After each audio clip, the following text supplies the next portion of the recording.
there's a station to be, a local station te neus naar hem. Maar nou, pure country. Ja, luisteraars, we zijn er weer voor een uurtje Free Country Eagle.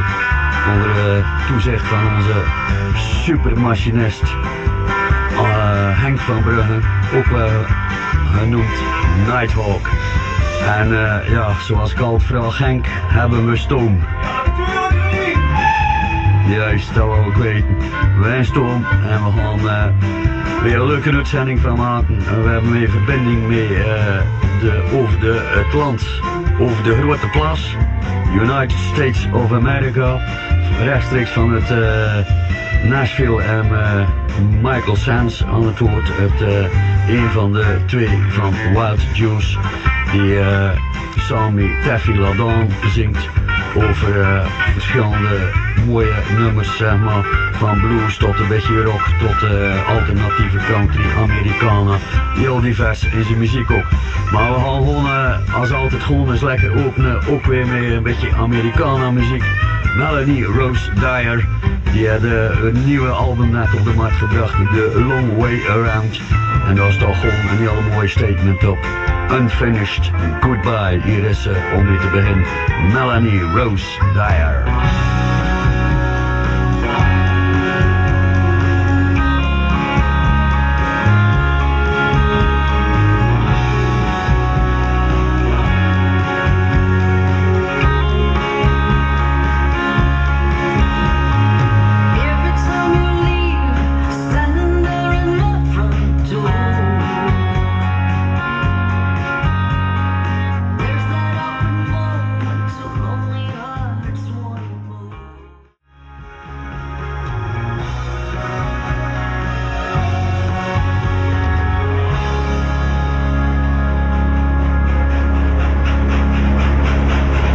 We zijn onder het fluitend geluid van Henk, de machinist, en het station heeft getrokken natuurlijk. Hij laat altijd even nog onze steamwissel worden, dat is het teken dat we weggaan. En met Melanie Rose Dyer zijn we het station vertrokken. En die dame heeft ook al laten weten dat ze dus ook heel geïnteresseerd is om een interview bij Townes FM te doen, dus daar komen we later nog op terug met deze dame, Melanie Rose Dyer. Nou, wie dat er ook weer een nieuwe album op de markt brengt, is Justin Townes Earle. En dat is een album met een heel lange titel deze keer, Nothing Gonna Change The Way You Feel About Me Now. Nou, we gaan gewoon gelijk de titelsong van dat album laten horen. En ik moet zeggen, het is ook weer een typische Earle album, zeg maar, dus ik zou zeggen, geniet hier alvast van Nothing Gonna Change The Way You Feel About Me Now.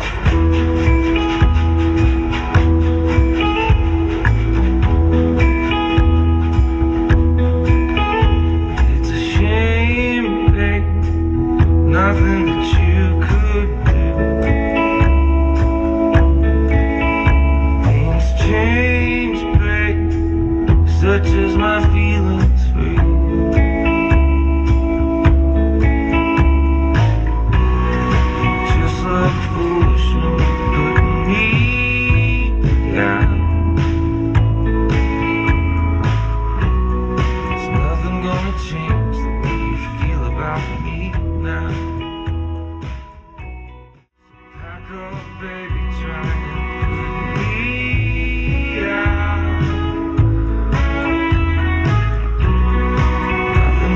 Change the way you feel about me now.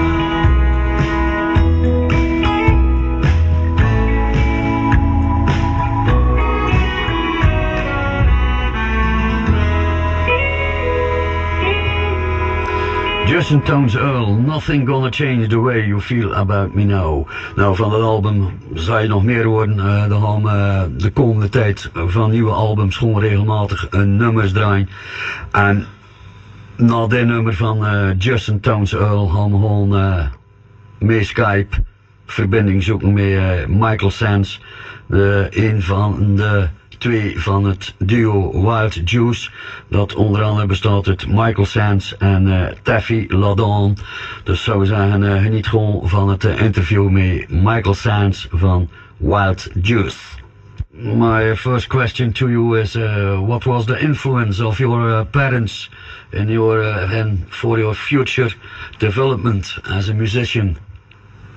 Well, father was a correctional officer in California growing up, and he, was there when about the same time that Johnny Cash made his record in both Folsom and San Quentin, and Merle Haggard made some records out there. And so growing up, I was exposed to a lot of Johnny Cash and Merle Haggard straight out of the chute, and my dad loved all that old classic country stuff, so I listened to a lot of that growing up.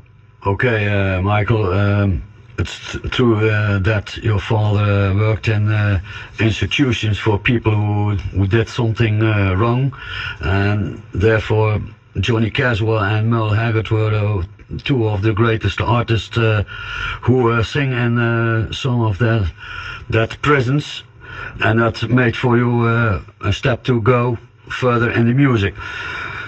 How did you feel when you won a third prize in a talent show in 1982?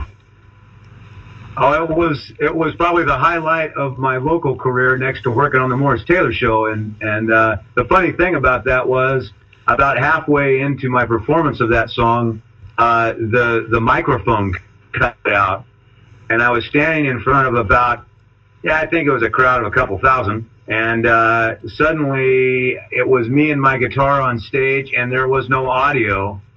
And I just stepped up to the front of the stage and I kept on playing.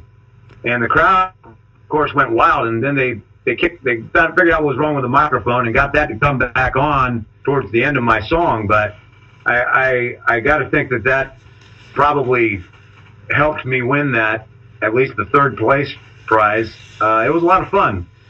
The song was the Nozzle Jockey Blues. Maybe it's a nice gig to sing that song once again, Michael. Oh, Nozzle Jockey Blues? Yeah. It was, well, I don't remember exactly how it went. It was something like, I'm kind of in a hurry, Sonny. Won't you fill it up? Keep your grimy hands off the top. Man, I don't know. There was a line in it that was like, pumping gas, hauling ass, wearing holes in my shoes, is about all I can remember. It was a long time ago that I wrote that song. I've got it on tape somewhere around, but I don't know where it's at. Maybe you can bring it out as a new single. Yeah, that's an idea. I'll have to look for that.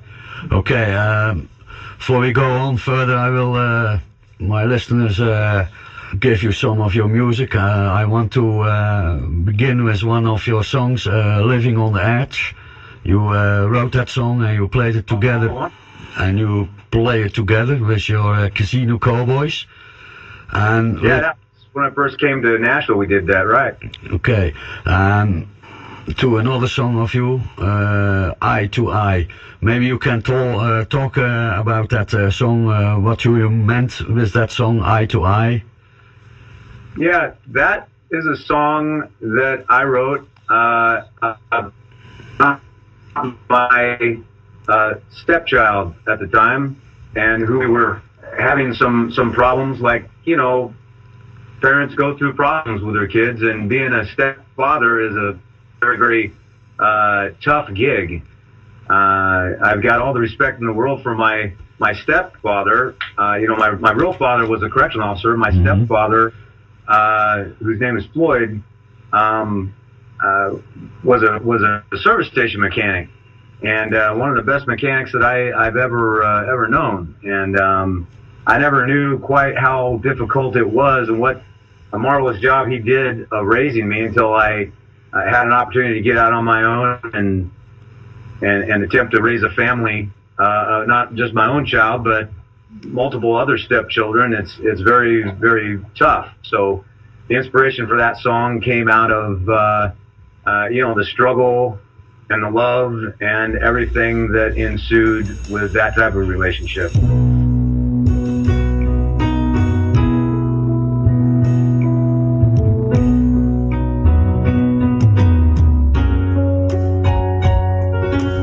I'm here to take it to you. Your perfume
when you lay you down to sleep.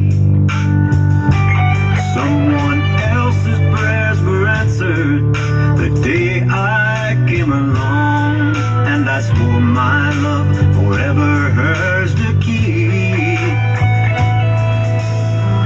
I'm not the knight in shining armor, and in your eyes I'm barely half the man. You tell me to my face I'll never take his place. I only hope to do the best I can. I'm just the man that's marrying your mama, and I plan on being around a long, long time. We could make a brand new start. There's enough love in my heart for all of us. Won't you give it a try?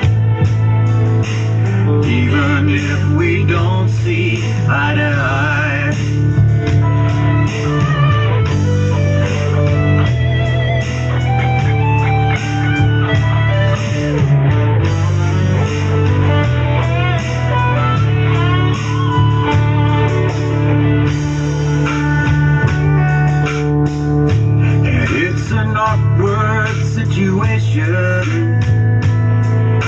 Forever on the outside looking in. I watch you as you grow. I'll be here when you're old. Will you have accepted me by then? You know that I can't walk upon the water, but still your mama fell in love with me. And time will only prove how much I love you too. I know you're young, but you're old enough to see. I'm just the man that's marrying your mama, and I plan on being around a long, long time. We could make a brand new start. There's enough love in my heart for all of us.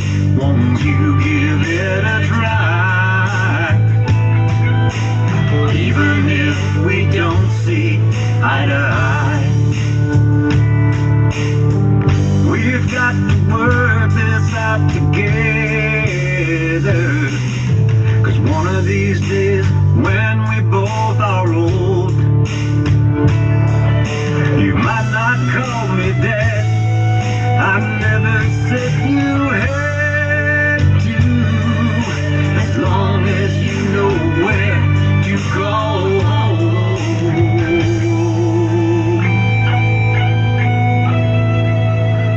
I'm just the man that's marrying your mama, and I plan on being around a long, long time. We could make a brand new start. There's enough love in my heart for all of us. Won't you give it a try? Even if we don't see eye to eye.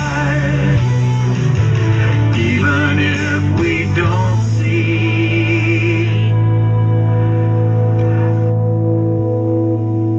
eye to eye.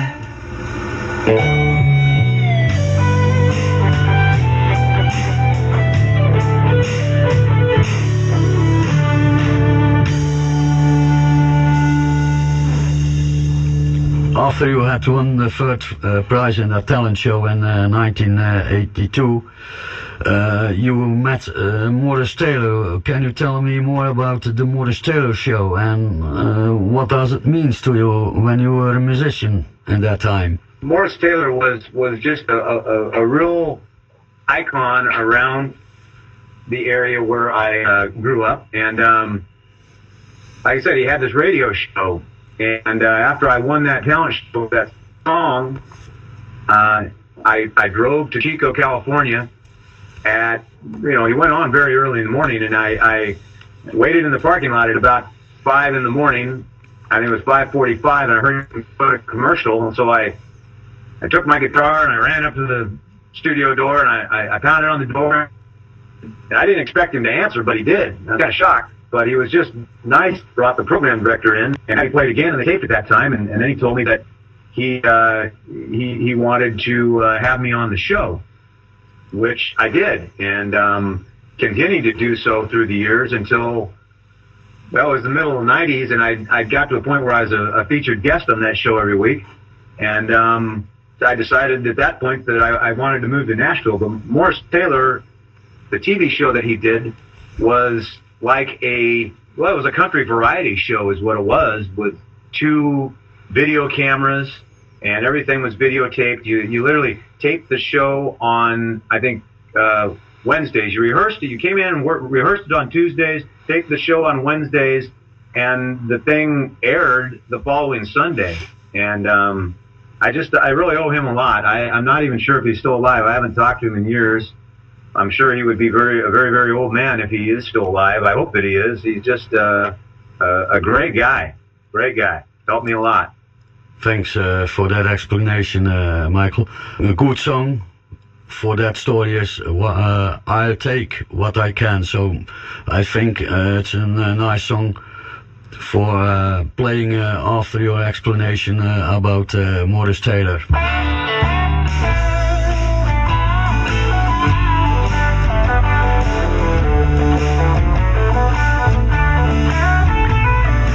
Mind if I sit down?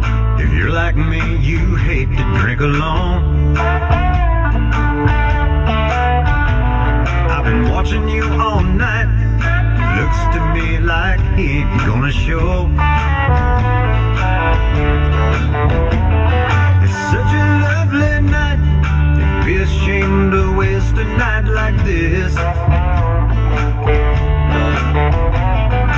Waiting on some fool who'll never know what he's about to miss. I know you ain't got your heart in it, but don't you worry, I won't miss it. And love ain't got a lot to do with what we feel tonight. Just put on something soft and lazy. Let's hold each other close and crazy. I know you ain't got your heart in it, baby, but I'll take what I can get.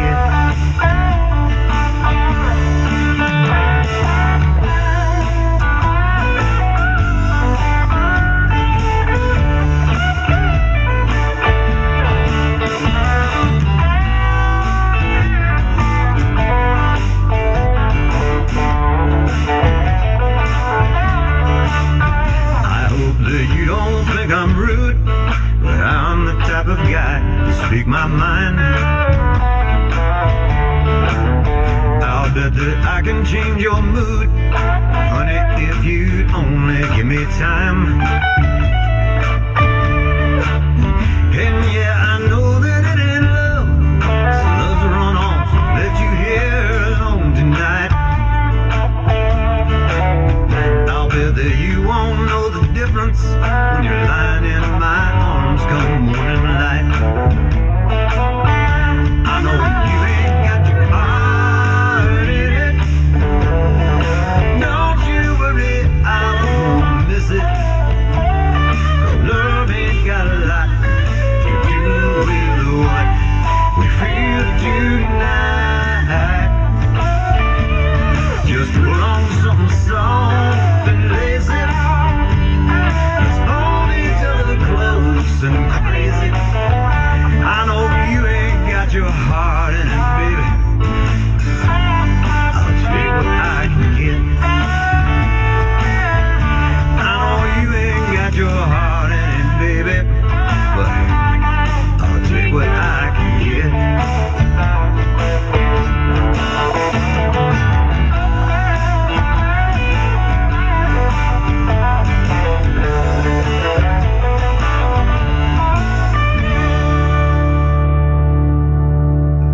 year 97 was a bad year for you as a musician and also as a man who was searching for recognition as a musician. Tell me about that year. Well, 97 was tough. I was missing my son terribly, who at the time was about 8. And, you know, Nashville is just a tough place to be, a tough place to make a living, and I wasn't doing very well at it. And out of the blue, kind of, my old job, my old employer gave me a call and made me an offer to move back to California. So being as down on my luck as I was, I couldn't hardly turn that down, and I didn't really want to leave Nashville, but I had to make a living. So I went back and I did that, and I, you know, the good thing was I got to, you know, see my son more and have a little greater part in raising him and being a father. And so that was nice. But I was pretty burnt out on the music industry at that point, and I ended up in Reno, Nevada, and not really looking to do much with music. And I had one gig, and it was on Sunday afternoons at a place called the Palomino Club, and started out to be what was supposed to be a jam session, but I was the only one that showed up, and eventually it just ended up being me on a bar stool playing my little songs to the bartender, who was nice enough to keep feeding me tequila. And I wasn't really wanting to do much more than that about the time that Chappie walked in the door, and she kept coming back, and we started singing together, and the first time I heard her voice, you know, I just went, wow, that's something, you know. It made the hair on the back of my neck stand up, and she's just got a very, very natural gift for harmony.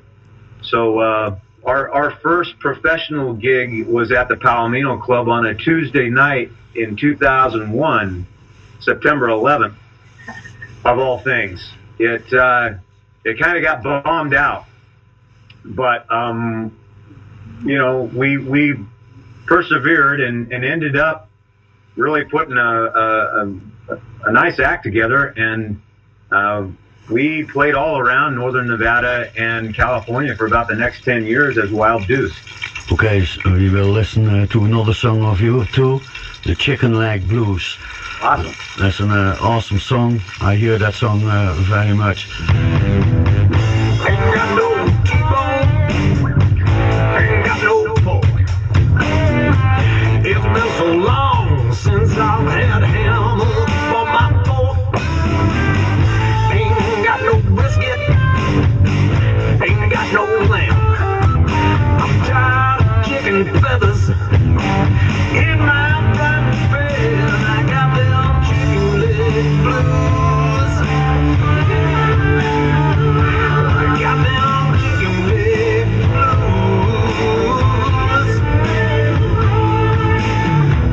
There's great recessions, economist depression, got them low down chicken leg blues.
street.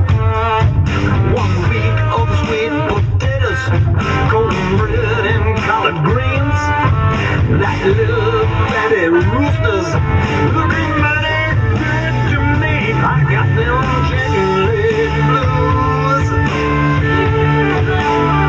I got them chicken leg blues.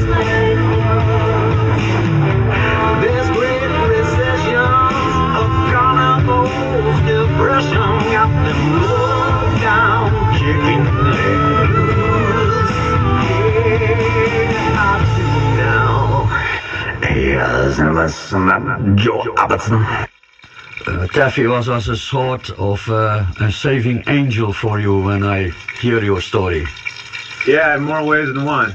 Okay, that's very nice and sweet of Taffy to rescue from something what maybe had happened when you didn't met her in Reno in the Palomino Club. Yeah, it wouldn't have been good. I come to my last question, Michael. In the year 2011, last year, you received another setback. How does the future will be for Wild Juice? Well, I see the future for Wild Juice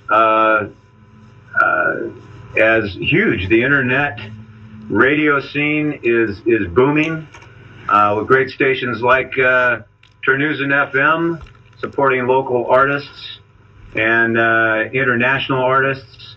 You know, I think the future couldn't be brighter than it is right now for you know, for Wild Deuce and independent artists in general.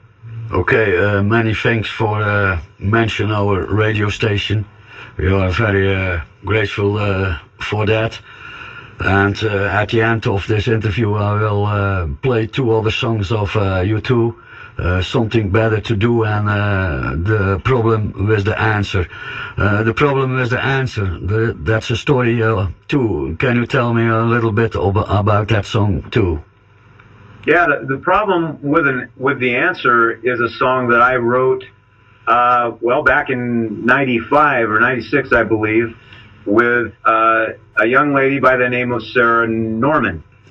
And Sarah Norman was introduced to me by my manager at the time, and she was attempting to put a collection of music together that of original music that she could sell and raise money in an attempt to get her kids back. And what had happened to her children was she married I believe he was a prince. It was some kind of royalty in Yemen. And the marriage didn't work out so well for her, and she split the country, left Yemen with her kids, and divorced him. And he proceeded to come to America and kidnap her kids and take them back to Yemen. So, you know, it was a very, very heart-wrenching, tragic story with her. Not only had her kids just been kidnapped, but she was undergoing chemotherapy. So, Sarah brought me this song, and it was very, very personal. And it wasn't really a bad song, but it was just too personal to be commercial as I saw it. So I took the lyrics and the musical idea that she had, and I took the lyrics, and I remember I cut up the lyrics into little bits of pieces of paper and put them out on the table in front of me. And I proceeded to put them all back together in a way that seemed to make sense. And so then I had her come back over, and we ran through a few musical ideas and kind of collaborated some more on it and came up with that song. And it wasn't entirely the message that she started out with, but I think it is a good message, and that I think, you know, as an American, I will say that my own personal opinion is we spend a little bit too much time poking around in other people's backyards and not taking care of, you know, what's going on right here. And we got a lot of problems right here. So I just think that the problem with the answer is in our own backyard if we just open our eyes and take a look at it. Yeah, I should say that, you know, Sarah did come up with the money to get her, you know, to go get her kids. She hired a Green Beret, last I heard, and they made an attempt to go get her children. And unfortunately, I'm sad to say that by all accounts, she perished in that attempt to get her kids back.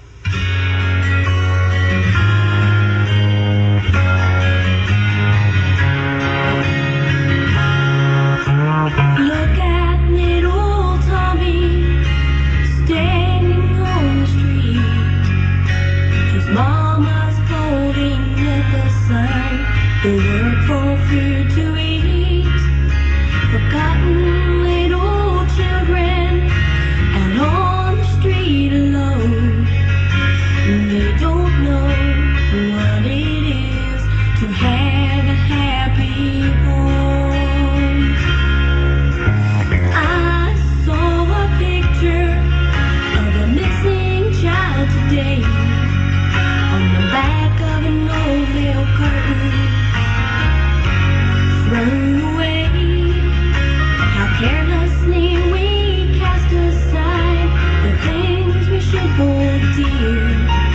We should pay attention more to what is happening here.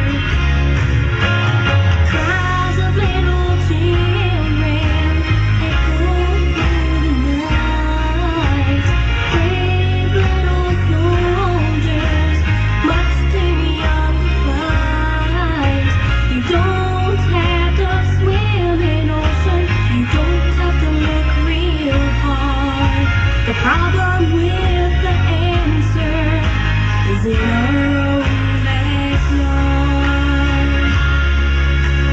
Prophets, thieves, and poets want us to lend a hand, so we send our donations off to some foreign land. Now Tommy and his mama are left standing there alone, wishing they could be like us in the place they can call home. Cries of little children echo through the night. Brave little soldiers, much too young to fight. You don't have to swim in ocean, you don't have to look real hard.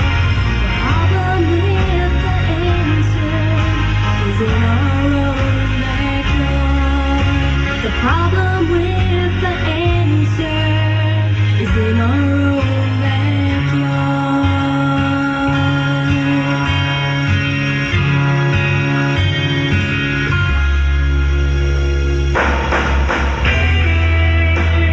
Howdy, this is Free Country Eagle with your host, Rudy.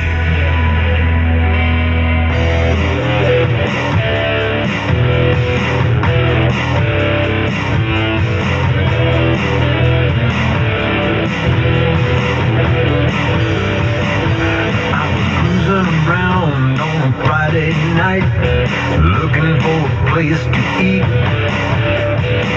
Up from behind came Barney Fife, Sumner County deputy. He knew I looked suspicious, 'cause I was driving a minivan. I could be selling drugs to soccer moms. It's all part of my sinister plan. It's all part of my sinister plan. You got something better to do than hassle me for drinking brew. Shake me down for a stem or seed, lock me up for smoking weed. There's people robbing and raping and laughing at you, and you got something better to do. Something better to do.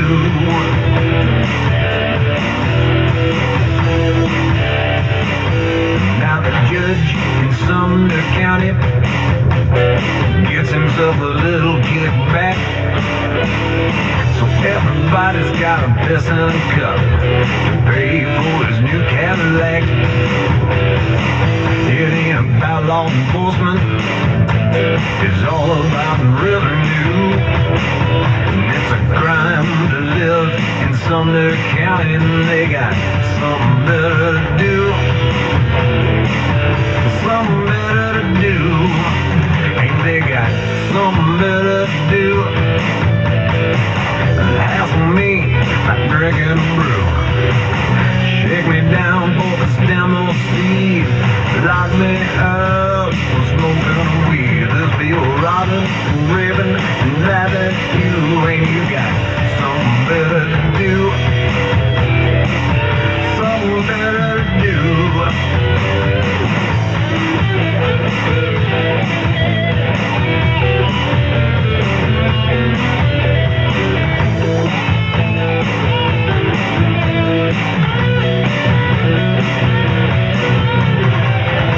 paraphernalia.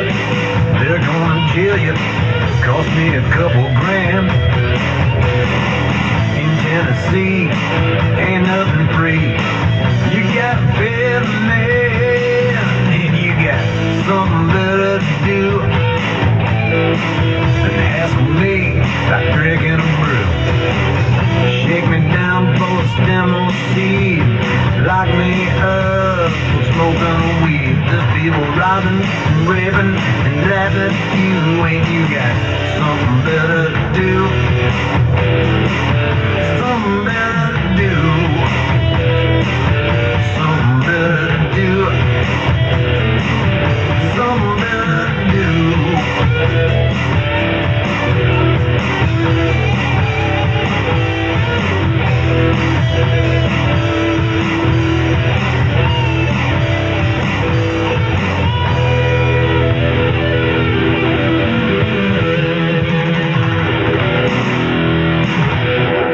Terneuzen FM, you rock, Rudy. Thank you, Michael, and I hope it can do a little bit for your recognition as a musician together with Steffi.